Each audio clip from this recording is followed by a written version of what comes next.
all those things will be like on hyper alert.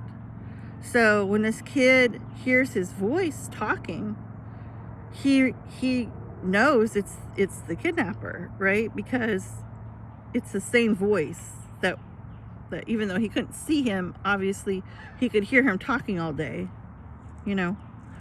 And so this kid, like, of course his face is like shocked, and like Mel Gibson can, I wish I would have remembered the character's name.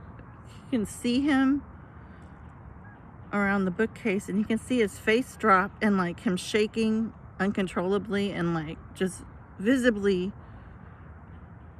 so upset.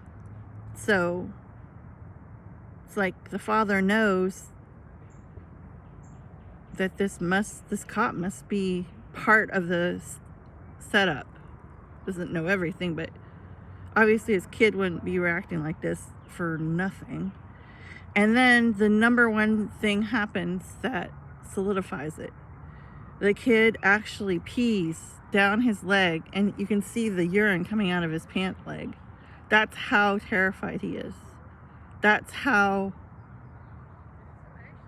tied up our memory of trauma and physical sensations, or like I was saying, like just the sound of the perpetrator's voice. Now I know this is 100% accurate because I've talked a lot about my mom, who was a medicated paranoid schizophrenic, very, very, very violent person. And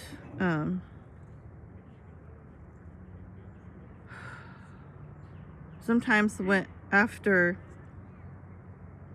I mean, there were times, I wouldn't say there were good times. There were times where we had some normal exchanges, like she took me to the movie. She would take me to the movies, and like with my grandmother would drop us off. It was not my mom organizing anything, but I remember she was always trying to give me her like her big soda to drink at the movies, and just touching the straw, and like, granted, like at this point she was in one of her states, which was rare, but it did happen, where she was acting pretty normal. I mean, she was talking to herself, yes, but she wasn't, you know, we were able to